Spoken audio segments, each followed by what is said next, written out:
What's up, man? Hello, everyone, and welcome back to the Jake's Take with Jacob Elyachar Podcast. I'm your host, Jacob Elyachar, the chief content producer and writer of jakestake.com, a pop culture entertainment news website. It's episode 120. This has been an incredible year for podcasting. So I have a great guest today. So please help me welcome this fabulous singer-songwriter and Spotify verified artist.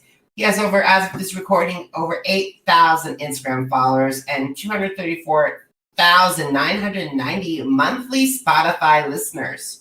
And if you are a Songland fan, he was just featured on Songland Season 2. So please help me welcome ChrisLee. Hey, what's up, man? Thanks for the intro. Appreciate it.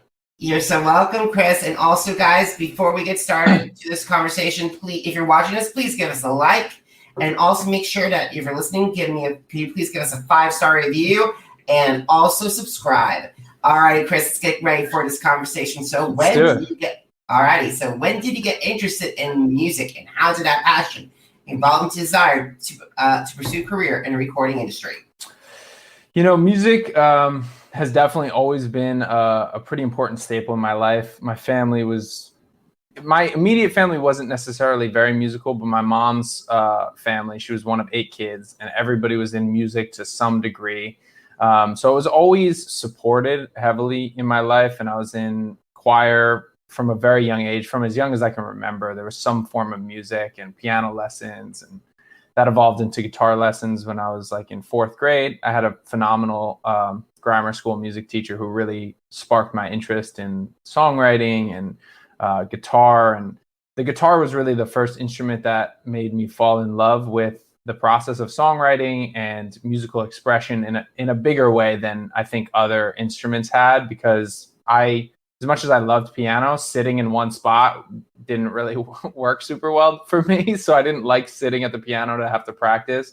And then once I got the guitar, I felt very freed up to kind of go be outside or go someplace else and kind of start expressing myself in a more intimate way. So songwriting really became an outlet, just like some people do journaling or, you know, something to kind of get their thoughts or get what they're dealing with out on paper and kind of analyze it from a bunch of different perspectives.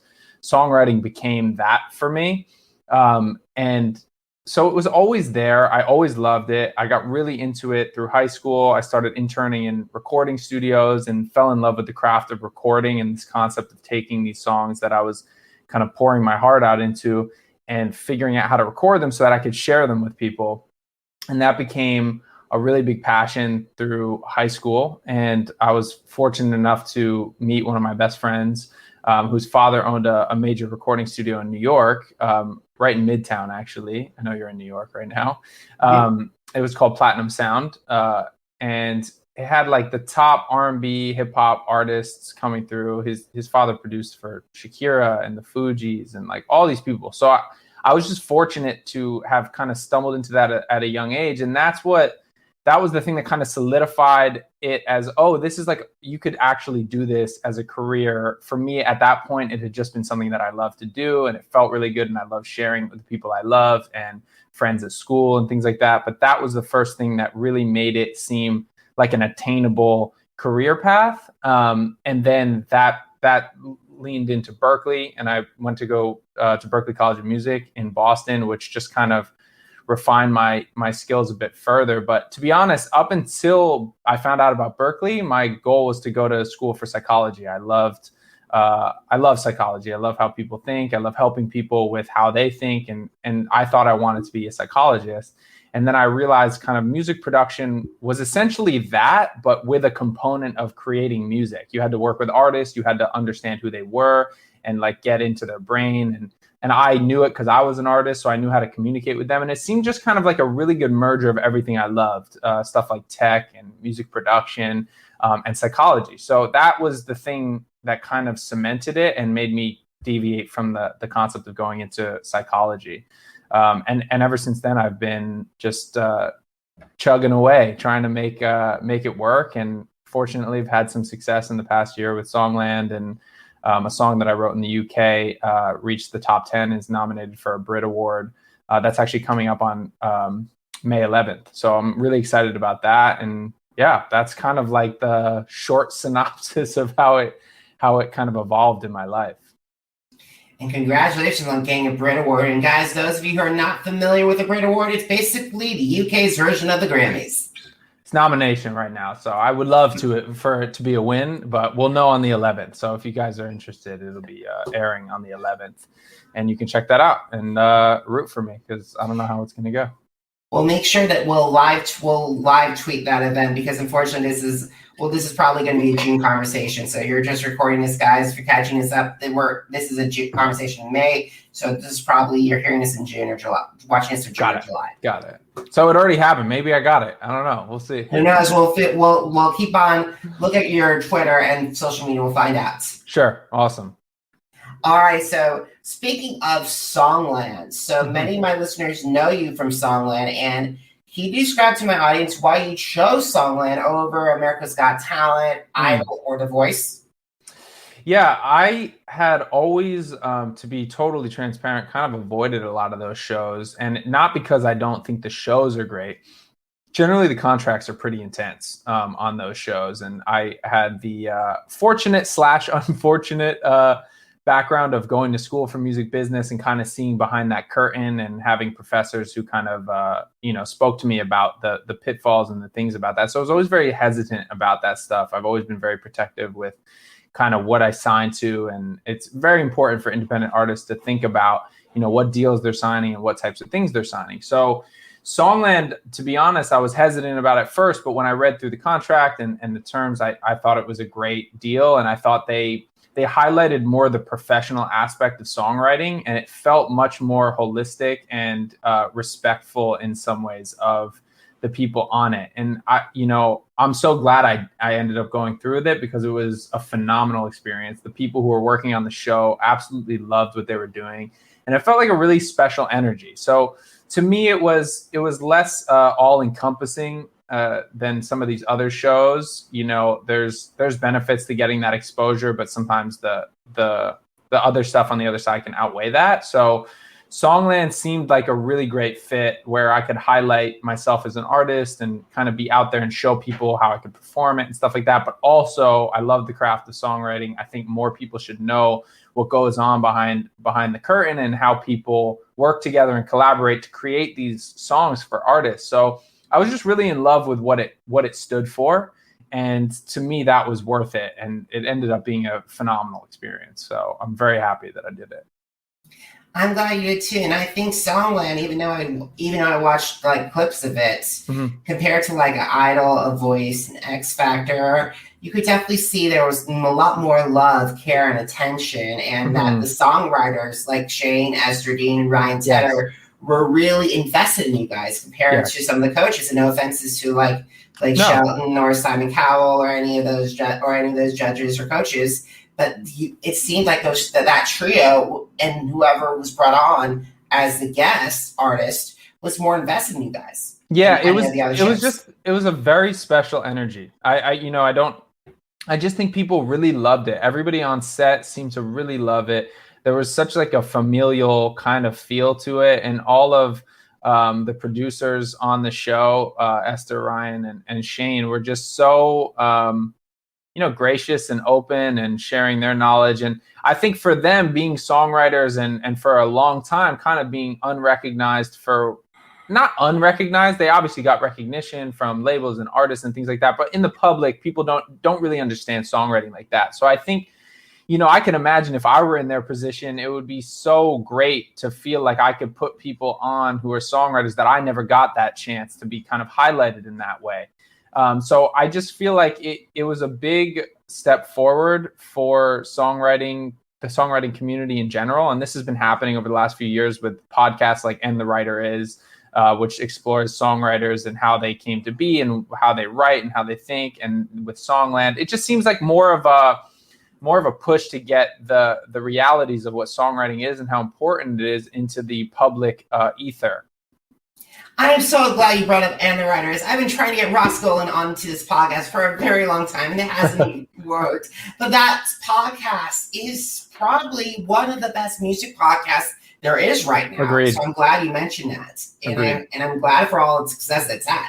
Yeah, I'm a big fan of that podcast. I think they've done a tremendous service to the songwriting industry, and Ross in general is always fighting for songwriter rights and things like that. And for a long time, I think songwriters in many ways have been undervalued for what they're bringing to the table. And that's not me saying it because I'm a songwriter. I'm also a producer, and I also work on the other side, so I understand those other sides as well. But I think that songwriting needs some more recognition because it's what people connect with. It's the human element in the music and the stories, that we connect to, and stories are such an important component to human nature and development. And before there was recorded stuff, there was passed down oral stories, and it's kind of what has fueled society for its entire existence. The tradition of sharing experience, and I feel like songs these days do that in some ways more than anything else, with maybe the exception of like TV shows and video, but those all are music is a necessary component of those things too, to kind of explain the emotionality and the human condition, and emotionality is so important to those shows being successful. So it's really important, and I love that people are highlighting it, and I think it's amazing that it's happening now. All right, we gotta get to Lovestruck. It's your song that impressed the legendary R&B group Boyz II Men. So what did it mean to work with Esther Dean on reworking on that song and having Boyz II Men pick that song as its winner? I mean, it was a totally surreal experience. It's very hard to take it all in the moment when it was happening, because there's so much that's going into it, and there's cameras like circling around you, and you're kind of walking into this center stage in front of all these people who I grew up listening to, and I've been influenced by every single person on that stage's work my whole life, and in many ways it shaped me as a songwriter, as a singer, and these types of things. So it was incredible, man. Like the whole experience of getting that feedback and seeing them light up. I've just been pursuing songwriting for so many years out of my life. Literally since 4th grade, I've been writing songs. So it's been a lifelong pursuit. So to get in front of such incredible artists who I've always looked up to, and have them kind of immediately fall in love with it. And obviously we reworked it and made it better for Boyz II Men and things like that. But the initial idea, just to see people who are of their stature really fall in love with it kind of immediately, was really, really amazing. It's really hard to put it into words how it felt in the moment. And I definitely think that you can tell by these artists that they were very connecting the song. I was watching Anna Graceman, who also appeared on in season 2, and hearing BB Rexa lose her mind when they did Bones. And it was just incredible. And like watching Sean Stockman and Wanya Morris actually hit all those notes and be very impressed with you. That's got to be a really good, as a recording artist, to see that respect and to acknowledge your work and be very excited about your song. Yeah, man, it's surreal. And I was so grateful that they wanted it. Like when you sign up for these types of things and you submit music for these types of shows, you have no idea how it's going to go. It's kind of akin to winning a lottery in some ways. So you just kind of send it off and hope for the best. And I could not have imagined it turning out like that, or it being Boyz II Men. And I'm just so grateful to have had that opportunity and to see them light up. And I hope they perform it for years to come. We were looking forward to, obviously before all the coronavirus stuff came about, we were looking forward to them touring and using it on tour and things like that. They were just gearing up for that. So hopefully that still happens, because I would love to hear that record live with them performing it. Hopefully before they sing End of the Road. Hopefully, yeah. Alrighty, so let's get to your other songs. I would love to learn the stories behind some of the songs that I selected from your Spotify. I got to start with Bad Drugs. It's your collaboration with King Cavalier, and your most streamed song on Spotify as of this recording, with 8.3 million streams. Yeah, that one. It's funny. That was my first day working with King Cavalier. They're great dudes. We met when I pretty much first moved out to LA, which was like around 2017. I think we wrote that in 2018. And it was just a really organic experience of pulling up to the studio. We were all producing and writing it. And it was just a really fun song to write. It was it was really about, wanting a relationship that might not be good for you, but you're kind of addicted to it. And I was dealing with some of those kind of wake up calls when I moved to LA, and not being used to the scene here and the environment, and certain people having ulterior motives to like why they wanted to pursue a relationship with you. And so it was just really me reflecting on some of the experiences I was having as a songwriter and an artist out in LA. And God, we had no idea it was going to do what it did, but something ticked a box somewhere in the world, and it just keeps getting added to tons of playlists, and people love it. We never imagined it would even do that, especially not on a first collab. A lot of times when you write with people for the first time, you don't have a ton of expectations of what's going to come out of it. A lot of it is you're getting to know people, but that one seemed to do super well. So, I'm just grateful that it did what it did. And at 8.3, and having a song like that reach that in the millions of streams, that's just incredible. Yeah, it's wild. It's wild, and especially without like a major label push or anything, it's kind of pretty independent as far as its promotion. There is an indie label that put it out, but for the most part, it's just genuine adoption from people who really love the record. Awesome. Let's talk about Trouble. Sure. Yeah, Trouble was also written around the same time, and it was about a similar energy, honestly. It was like right around the same time I was dealing with a relationship that was a little tumultuous for me. And it was picked up for the show Grownish on Freeform. It's a big... Oh yeah, the Blackish spinoff. Yeah, so it was featured in season 2, I think like episode 17. It got a big placement on that show.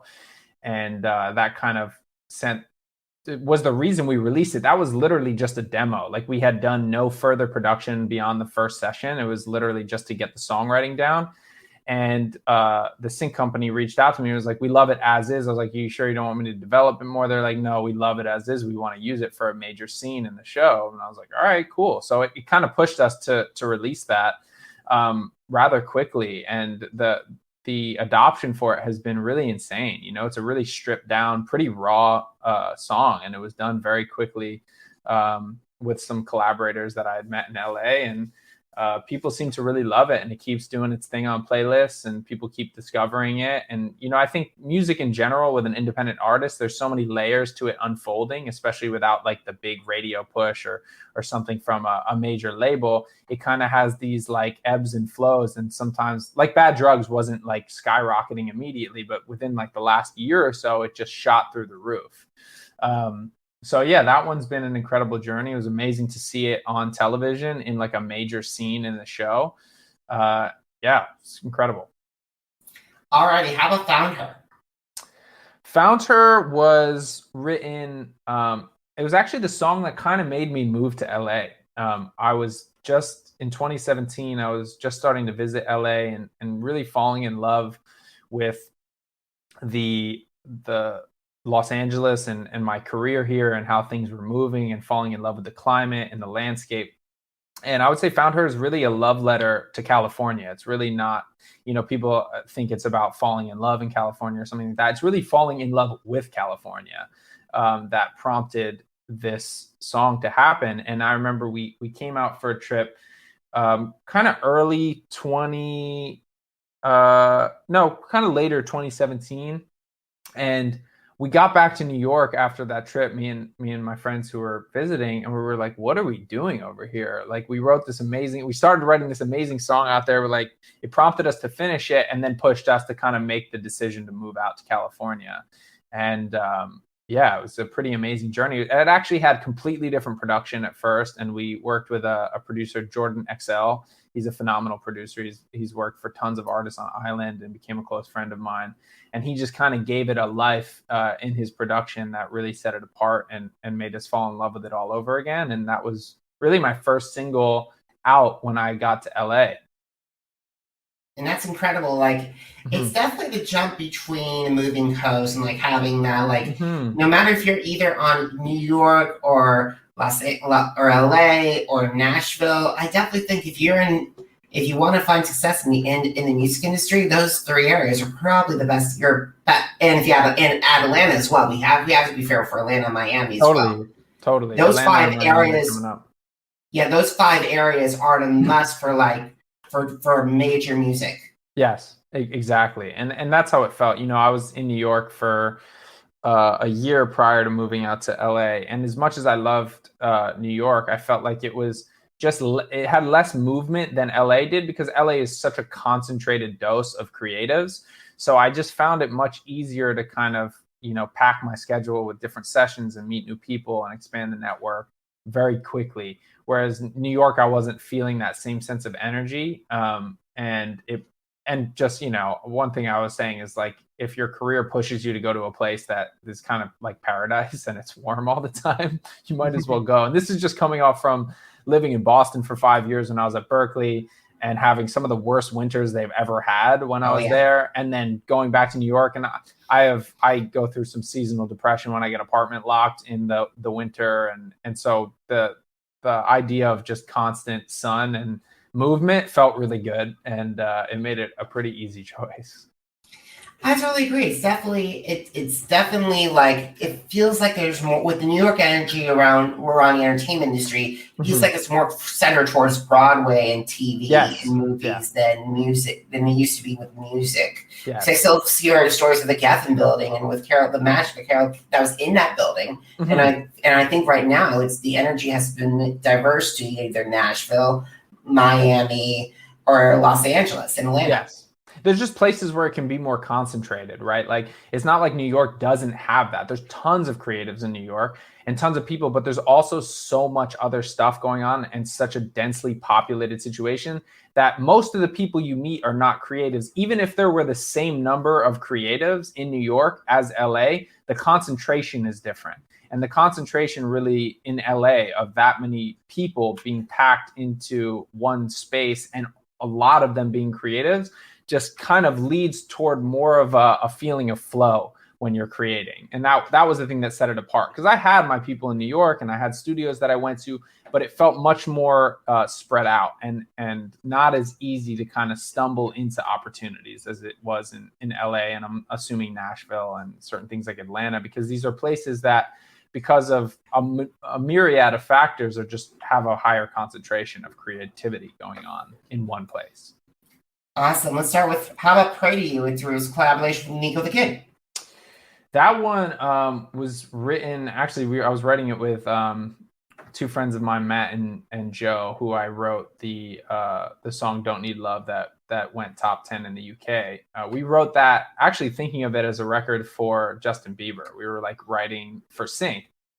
And we thought that would be a great record for him. And we had a whole different production on it. And I had met Nico just through various sessions in LA, and he heard that song and just fell in love with it and really wanted to use it for his project. So we went for it. And it's definitely a different record for me. It's more in the upbeat kind of club type music, but I loved it. I thought it was so fun, and it was such a fun interpretation of what we had written originally. It just kind of took on a life of its own, and it became a very different record for myself. And Nico really brought it to life in a way that I wouldn't have. So that was a really fun one to do. And it sounds like to me, with the whole with Sia's This Is Acting, where she held on songs that were rejected by so many incredible artists, but then at the same time, she recorded them and bam, they were hits left and right and center for her. Well, that's a lot of that, like, I'm writing pretty much every day, sometimes a song or two a day. So there's a ton of songs that I'm, constantly have just in Dropbox or whatever, like hundreds and hundreds of songs. And, it's really just about finding the right home for them. Sometimes it's for me and sometimes it's, for somebody else. And you just kind of have to try to stay organized with it, which is something I'm trying to be better at, and having spreadsheets of like songs and maybe what they should be for, or what artists we could pitch them to. And we never even got to pitch this song, that song Pray to You. We were just we had just written it pretty much, and I was in a writing session with Nico, and he asked me to just play some songs that I was working on, and he just really loved that one. So we went for it. Sometimes you got to just pull the trigger early on it because it feels good. Alrighty, lastly, Flight Risk, a recent single.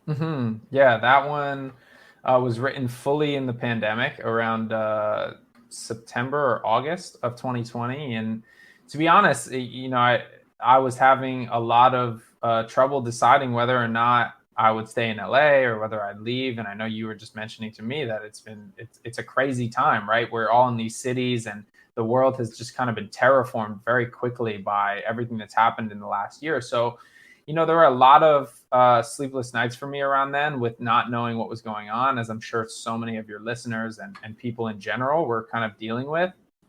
And when I got in the studio with Devin Kennedy, who's a close friend of mine and a phenomenal artist, and Keegan Bost, who was actually on the Julia Michaels episode of Songland. He won that episode. Keegan had moved out to LA actually during the pandemic, and it was so crazy that he ended up moving to Nashville. And I just wanted to get him in for a session before he left. So I invited him to that session with Devin. And, we all just kind of like spilled our guts a little bit and talked about what we were going through and how hard the year has been. And I had been trying to shift my focus instead of kind of leading from like a fearful place and being worried about what might come next. And I just tried to lean into the relationships that I had and the love that I had and try to stay adventurous and try to not overthink it too much. Because I think, when these types of things come along, it can be easy to get in our heads and let it run out of control and let the fear and anxiety of what's going to come next run out of control. And it can take us out of the moment. So this song was written to kind of show that journey, right? Like the first verse is about being up and stressed at night. Like I'm talking to the wall. It says for an hour, maybe more, I've been asking for some answers, trying to understand it all. Where are we going? And that's how it opens. And that was very much representative of how I was feeling in the beginning of the pandemic. And then the second verse is kind of about the sun coming up on a new day and choosing to, throw out what my ideas for a 5-year plan were and try to embrace what was happening now and not be too worried and just try to take it a step at a time. And so what I found with this record is when we first wrote it, it was very much still tied up with those kind of fear emotions for myself. But once we started getting a little bit more through this, like toward when the vaccine rollout was starting and people were starting to see some hope with this situation kind of coming to a close. And I know we're not out of the woods yet, but it started to feel a little bit more triumphant. And this song took on a whole different meaning for me and felt really exciting and like a new adventure. And it's why it prompted us to kind of release it when we did. We wanted people to be able to go into the summer and be excited and play this song as almost like a triumphant anthem of what we just went through and kind of this collective experience that we all had and moving forward, go into it with some energy of love and excitement and try to take on what's next. I totally agree. And that's why I love that so much. I had it featured on my artist to watch. And oh, cool. And I thought it was like definitely a candidate for Song of the Summer. Yeah, that's why we ended up pushing it out when we did. It just felt so fun. It just like as Dev, what the co-writer and co-producer of the record said, once it starts, it just doesn't stop. It kind of takes you on a journey immediately. It's like, it really does feel like a flight. Like it really feels like you're just kind of swept off your feet and you're just going with the song and then you land at the end. And we even used some effects to make it feel like, you landed on a plane at the end of that record. And it was just so fun, man. We fell in love with how it felt. It was such a blend of different kind of genres. In some ways, it feels like a dance track. In some ways, it feels just like an up the middle pop track. And in some ways, it even has some like country elements to it, which we can thank Keegan for. He's from Alabama, and he kind of brought that flair to it as well. So it's a really cool mixture of different styles, and it kind of turned into its own hybrid of its own kind of sound, which is what I loved about it. It felt very different from things that I had heard in the past. Awesome. So who are your dream collaborators, the singers, songwriters, and producers that you would love to work with, and how would they enhance your sound? I would love to work with the artist Her. I think she's a phenomenal singer and just has such a soulful way of approaching music with a pop sensibility, but there's still deeply embedded soul. People like Daniel Caesar, I love his voice and just his writing style, how he kind of operates It's kind of like a throwback kind of vibe, but with a new school twist to it. SZA would be an amazing collaborator. I love her writing and just how she writes very differently than other people. It almost feels like it's all over the place, but it makes sense and it feels so good and so different.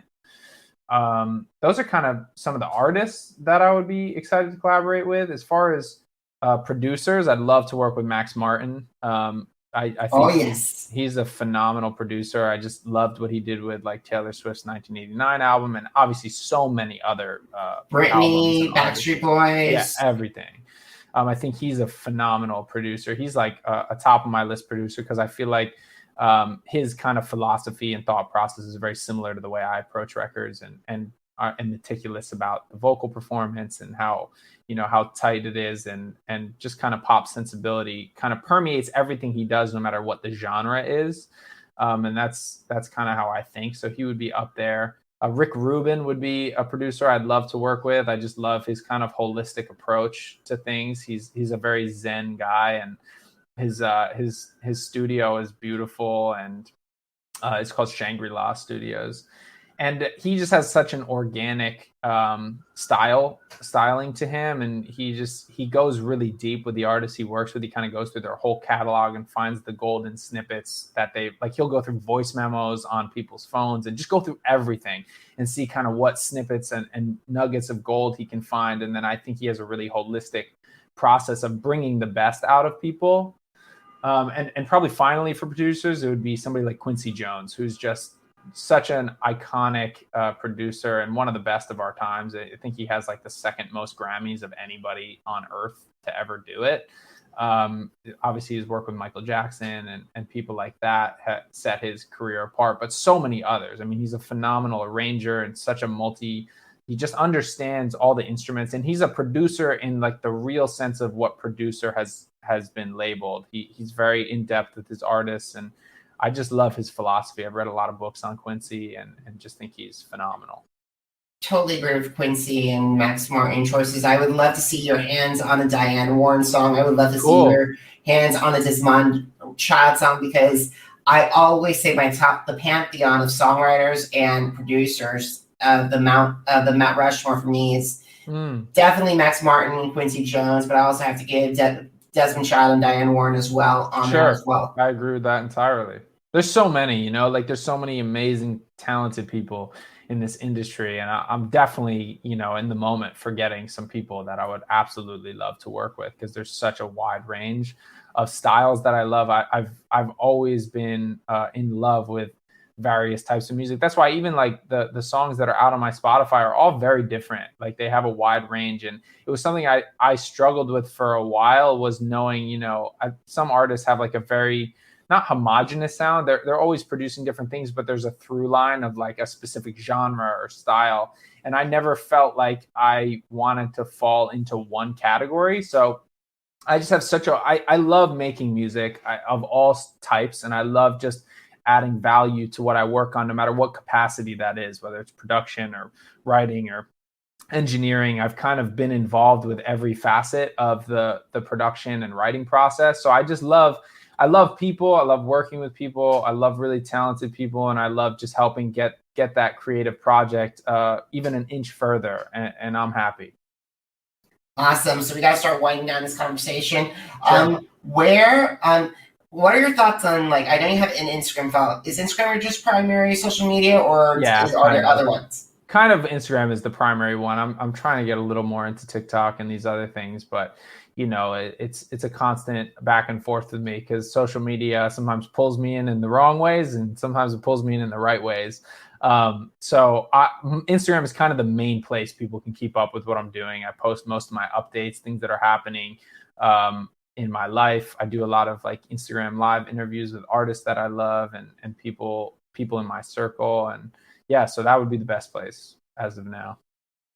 Awesome. So if you had the opportunity to meet with artists that are getting ready to go back into the postcode word and getting ready to tour the summer, what advice would you share with them?